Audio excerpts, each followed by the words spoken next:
안녕하세요. 이번 영상부터는 자바스크립트에 대해서 살펴볼 텐데요. 웹브라우저에서 인식하는 프로그래밍 언어가 자바스크립트 뿐이기 때문에 점점 자바스크립트로 처리하는 일들이 많아지고 있습니다.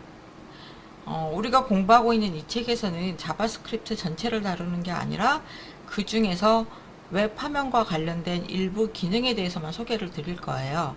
그리고 자바스크립트를 사용하기 위해서 기본적으로 알아야 되는 문법들도 살펴볼 것입니다. 일단 오늘은요, 자바스크립트가 어떤 역할을 하고 있고 공부하기 전에 미리 알아두어야 되는 스타일 가이드, 이런 것들을 살펴보도록 할게요. 자, 자바스크립트로 무엇을 할 수 있을까요? 사실 이 질문은 굳이 따로 필요하지 않을 수도 있습니다. 왜냐하면 웹상에서는 대부분의 것들을 자바스크립트로 처리를 할 수 있기 때문입니다. 할 수 있는 것보다 못하는 걸 찾는 게 나은 정도죠. 그리고 만약에 지금 자바스크립트로 못한다 하면 그것은 계속 앞으로 그 에크마스크립트가 업데이트 되면서 추가될 수 있는 기능들이에요. 그래도 그 중에서 우리가 가장 눈에 띄는 몇 가지 기능들에 대해서 알아보겠습니다. 웹에서 제일 크게 사용되는 부분은요, 웹 요소를 제어하는 거예요. 폼 필드에 있는 내용을 가지고 와서 처리를 한다거나, 화면에서 스타일이 변경되면서 무언가 다이나믹한 효과를 준다거나, 메인 메뉴를 클릭했을 때 서브 메뉴가 나타났다가 또 필요하지 않게 되면 사라지게 만든다거나, 이러한 것들이 자바스크립트를 통해서 이루어지게 됩니다. 또한 웹을 통해서 제공되는 서비스가 늘어나다 보니까 브라우저에서 처리할 일들이 점점 늘어나겠죠. 그래서 라이브러리나 프레임워크가 계속 등장하고 있습니다. 여기 시각화를 위한 D3.js, 머신러닝을 위한 TensorFlow.js, 이런 식으로 자바스크립트로 만들어진 여러 가지 라이브러리들이 생겨나고 있어요. 그리고 요즘에는 애플리케이션 개발을 위해서 리액트나 앵귤러, 뷰 같은 이런 것들도 많이 사용을 하고 있죠. 그리고 애플리케이션을 만들 때요, 이미 만들어져 있는 API를 가져다 사용하기도 쉽습니다. 예를 들어서 카카오 지도에서 제공하는 그 지도 서비스를요, 가져다가 사용하시는 것도 쉽습니다. 다 자바스크립트로 만들어져 있기 때문에 우리는 그 코드를 가져다가 필요한 부분만 수정해서 쓰시면 돼요. 지금까지 살펴본 것들은 모두 웹브라우저 상에서 일어나는 프론트엔드 쪽이었다면, 그동안 파이썬이나 자바나 이런 다른 언어로 구성되었던 서버 역시 최근에는 자바스크립트를 통해서도 구성할 수 있습니다. 그게 node.js라고 하는 프레임워크 덕분인데요. 이 node.js를 이용을 해서 서버를 만드실 수가 있습니다. 혹시 node.js를 사용한 백엔드 개발에 대해서 궁금하시다면 화면 오른쪽에 보이는 이 책을 참고해 주시면 되겠습니다. 자, 웹브라우저 안에서 내가 자바스크립트 코드를 사용을 하고 싶다 그랬을 경우에 두 가지 방법이 있어요. 지금 이 코드를 보시면 아직 우리는 자바스크립트 문법에 대해서는 배우지 않았으니까 코드를 어디에다 작성하는지만 먼저 살펴볼게요. 문서 안에 작성하는 자바스크립트를 내부 자바스크립트라고 하고요. 자바스크립트 코드를 아예 파일로 저장을 해서 연결해서 사용하는 것을 외부 스크립트 파일이라고 합니다. 문서 안에다 자바스크립트를 사용을 할 때는 문서 안에 어느 위치에 넣던지 그 위치에서 동작을 하는데요. 만일 화면상에 있는 웹 요소를 조작하는 것이라면 되도록 뒤쪽에다가 자바스크립트를 갖다 놓는 것이 좋습니다. 보통은 닫는 바디 태그 앞에다가 스크립트를 작성을 하게 됩니다. 이런 식으로 스크립트와 닫는 스크립트, 이 사이에 내가 필요로 하는 코드를 넣어주시면 돼요. 외부 스크립트 파일은요, 이 스크립트 태그 안에 넣었던 요 코드만 잘라내서 JS 파일로 저장을 해주시는 거예요. JS 파일 안에는 스크립트 태그 없이 스크립트 코드만 들어가요. 이렇게 만들어서 change color.js로 만약에 저장을 했다 그러면 이 자바스크립트 코드가 필요한 HTML 문서 안에서는 스크립트 태그를 이용을 해서 외부 스크립트 파일을 연결을 해줘요. 이 스크립트 태그 안에 src라는 속성을 이용을 해서 외부 스크립트 코드가 어디에 있는지 지정해 주시면 됩니다.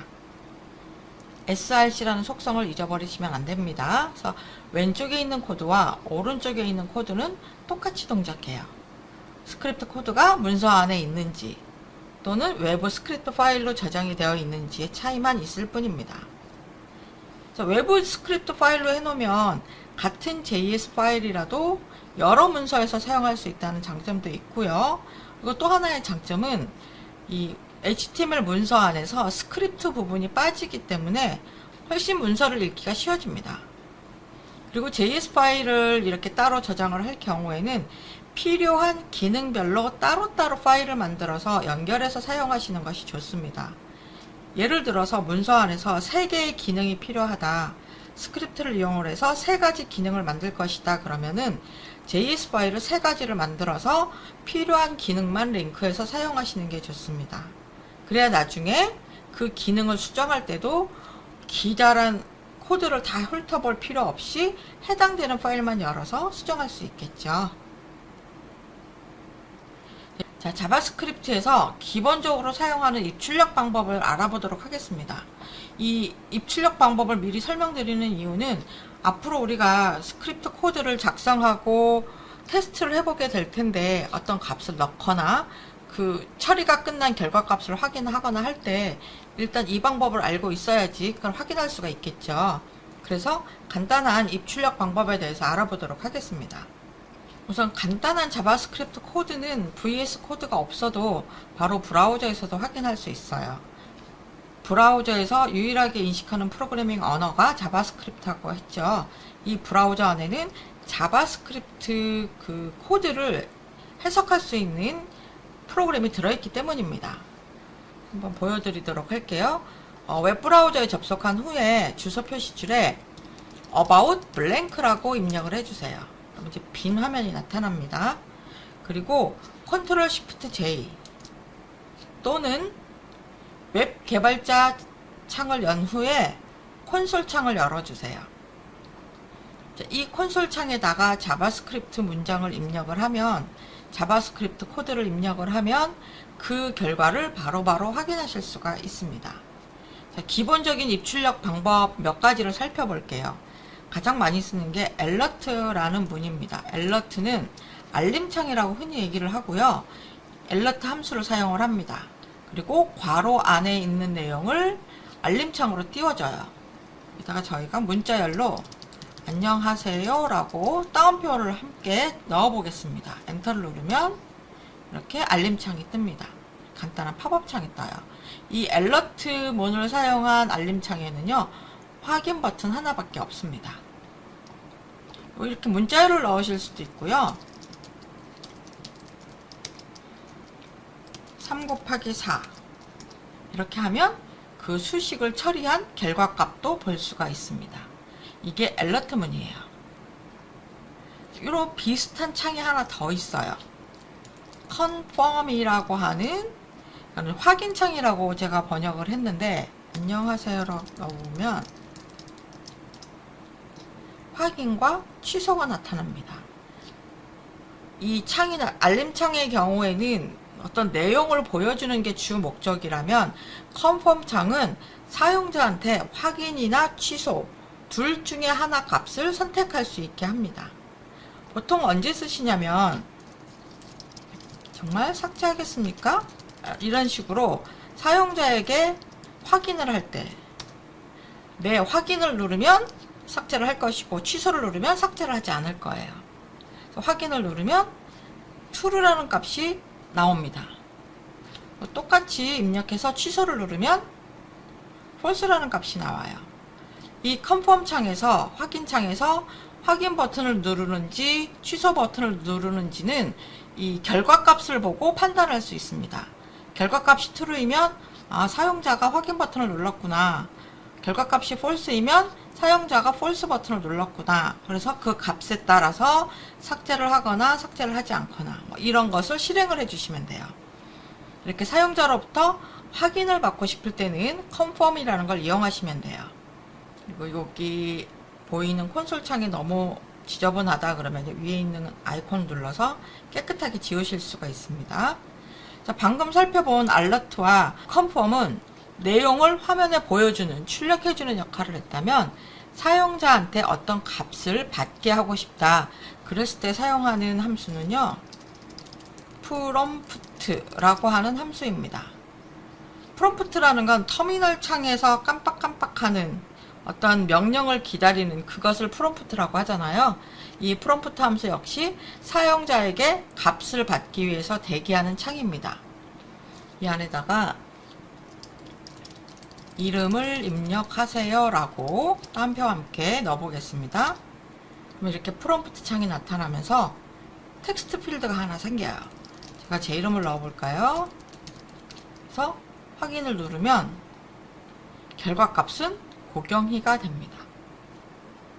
이 프롬프트에서 입력하는 내용은 변수로도 넣을 수 있어요.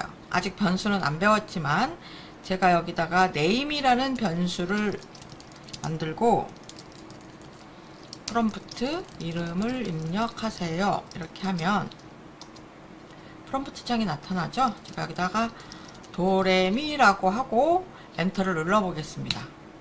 그러면 요 name이란 변수 안에 도레미가 들어가 있어요. 이렇게. 그래서 사용자가 입력하는 값을 가지고 와서 내가 프로그램에다가 사용하고 싶다 그랬을 경우는 프롬프트 창을 통해서 값을 받아서 변수에다 넣어주고 그 변수를 활용을 해서 코드를 작성을 해주시면 돼요. 변수에 대해서는 조금 나중에 또 공부를 할 거예요. 그래서 지금까지 배웠던 알림창, 확인창, 프롬프트 창 이 세 가지는 구별해서 기억을 해주시면 좋겠습니다. 네, 이번에는요 document.write라는 함수에 대해서 설명을 드릴게요. 이 함수는 이 괄호 안에 있는 내용을 웹브라우저 창에 표시해주는 역할을 합니다. 사이트를 만들다 보면 웹브라우저 화면에 다양한 요소들이 있죠. 근데 그 특정한 위치에다 내가 어떤 내용을 표시하고 싶다라면 document.write가 아니라 앞으로 배우게 될 문서 객체 모델을 사용을 해서 제목 부분을 바꾼다거나 피 부분을 바꾼다거나 뭐 이미지를 바꾼다거나 이런 식으로 사용을 해야 됩니다. 근데 아직 그걸 배우기 전까지 우리는 웹브라우저 창에 무엇인가를 표시할 때는 document.write를 써보도록 할게요. 임시로만 사용하는 것이에요. 이 document.write는 괄호 안에 있는 내용을 웹브라우저 창에 표시를 해주는데요. 따옴표를 넣어서 한번 안녕하세요 라고 해볼게요. 그러면 웹브라우저 창에 안녕하세요가 나타납니다. 괄호 안에 있는 문자열이 그대로 나와요. 콘솔 창에서 위아래 화살표를 이용을 해서 이전에 입력했던 내용을 가져올 수 있습니다. 위 화살표를 누르면 방금 입력했던 내용이 나와요. 여기다가 제가 태그를 붙여 볼게요. 네, document.write 안에서 태그도 사용하실 수 있어요. 그리고 변수도 사용할 수 있습니다. name을 이용을 해서 이름을 입력하세요 라고 해볼까요? 그리고 여기다가 제가 도레미라고 입력을 해보겠습니다. 그럼 name 변수에는 도레미라는 값이 들어있어요. 그래서 document write 한 다음에 name 변수 값을 보여줘 라고 하면 name 변수 안에 있는 값을 보여줍니다. 이 document.write는 이 웹브라우저 창에다가 무엇인가 결과를 표시하고 싶을 때 임시로 사용한다. 실제로는 문서 객체 모델을 이용해야 된다 라는 것도 기억을 해두시면 좋겠어요. 출력하는 또 하나의 방법은요 console.log라는 함수입니다. 여기 콘솔이라는 이름을 보니까 여기 콘솔 창에다가 개발자 도구에 콘솔 창에다가 표시하는 거구나 라고 알 수 있습니다. 안녕하세요 라고 해볼까요? 네, 콘솔 창에다가 출력이 됩니다.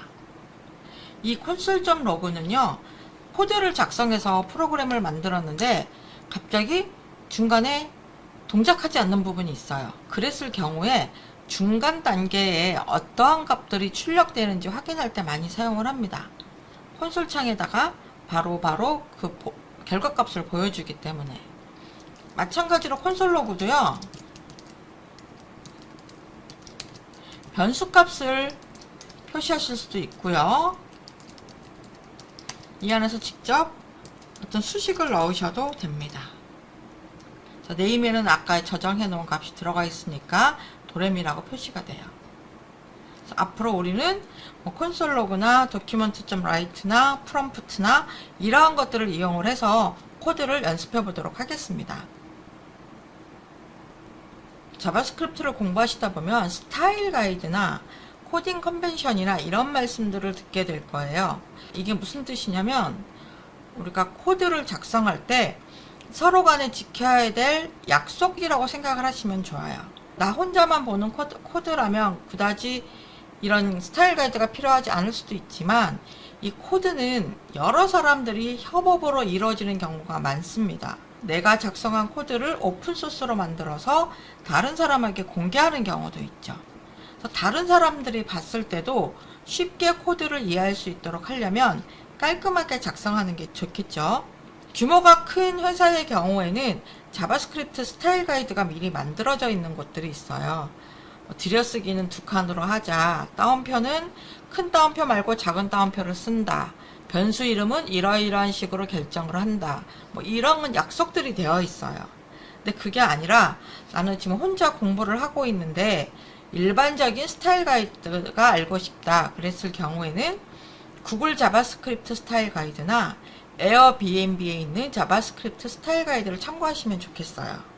여기에서는 자주 사용하는 몇 가지 스타일 가이드를 한번 알아보도록 하겠습니다. 일단 코드는요, 보기 좋게 들여써 주시는 것이 좋습니다. VS 코드에서 자바스크립트 코드를 작성을 하면 자동으로 알아서 들여써 줍니다. 보통 4칸 정도를 들여써 주는데, 이게 코드가 점점 길어지다 보면 4칸씩 들여서 쓰게 되면 너무 많거든요. 그래서 보통은 2칸으로 줄여서 들여쓰기를 하는 경우가 많습니다. 세미콜론으로 문장을 구분한다 그랬는데, 오른쪽에 보시면 문장 하나가 끝날 때 여기는 세미콜론을 붙였고 위에는 붙이지 않았어요. 그래서 세미콜론을 붙이지 않아도 자바스크립트는 한 줄에 들어있는 얘네들을 하나의 문장으로 인식을 합니다. 그래서 이 세미콜론에 대해서는 의견들이 참 많아요. 저는 이제 세미콜론으로 구별하는 것을 선호하는 쪽이고요. 어떤 분들은 이걸 굳이 왜 붙이냐, 붙이지 않아도 되는데, 무조건 한 줄에 하나의 문장만 쓰면 되기 때문에 굳이 붙이지 않아도 된다, 에러가 나지는 않습니다, 안 붙여도. 그래서 안 붙이는 분들도 있어요. 근데 저는 되도록이면 문장을 구별하는 것을 선호합니다. 그리고 공백을 넣어서 읽기 쉽게 작성한다. 오른쪽에 보시면 num equal 2라고 했어요. num이라는 변수에 2라는 값을 넣었는데요. 이 num과 equal sign, 그리고 equal sign과 숫자 2 사이에 공백이 한 칸씩 들어가 있습니다. 밑에도 보면 equal sign과 플러스 사인 사이에 다 공백이 한 칸씩 들어가 있죠. 이렇게 공백이 들어가는 게 읽기가 훨씬 쉽습니다. 물론 공백 없이 작성해도 에러가 나지는 않습니다. 그 자체가 에러는 아니거든요. 근데 코드를 읽기 엄청 어려워져요. 빽빽해져가지고. 그래서 되도록이면 공백을 넣어주는 게 코드를 읽기 쉬워집니다. 그리고 코드를 작성을 할 때는 주석을 붙여주시는 게 좋습니다. 한 줄짜리 주석도 되고요, 여러 줄짜리 주석도 가능한데, 한 줄짜리 주석은 코드 바로 옆에다가 간단하게 이 코드가 뭐 하는 건지 나타낼 때 슬래시 2개를 붙여서 주석을 작성하시면 되고, 함수 전체를 설명하고 싶다 그랬을 경우에는 이렇게 슬래시와 별표와 슬래시 사이에다가 여러 줄짜리 코드를 작성하실 수도 있습니다. 단 주석 사이에 또 다른 주석을 넣을 수는 없어요. 식별자라고 했는데요, 이 식별자라는 건 함수 이름이나 변수 이름이나, 그러니까 서로 구별하기 위해서 붙여주는 이름을 통칭해서 식별자라고 합니다. 반드시 영문자나 언더스코어, 달러 사인으로 시작을 해야 돼요. 그리고 2단어 이상으로 식별자를 만들 때 뭐 이런 함수라든지 변수라든지 이 단어와 단어 사이에 공백을 두시면 안 됩니다. 위 함수도 보면 스타트 타임이라고 되어 있죠. 스타트라는 단어와 타임이라는 단어를 연결을 했는데 공백 없습니다. 체크 타임도 마찬가지고요. 예약어는 식별자로 사용할 수 없다 그랬는데요. 예약어라는 거는 이미 자바스크립트 안에서 특별한 용도로 사용하고 있는 단어를 말해요. 예를 들어서 변수를 지정할 때 사용하는 let 또는 객체를 만드는 new, 함수를 만드는 function, 이런 것들이 모두 다 예약어, 키워드입니다. 이런 것들은 변수 이름으로도 쓸 수 없고 함수 이름으로도 쓸 수 없어요. 이런 걸 만약에 함수 이름이나 변수 이름으로 쓰려고 하면 VS 코드에서 알려줍니다. 얘는 키워드니까 얘를 쓰지 말고 다른 이름을 써 라고 알려줍니다.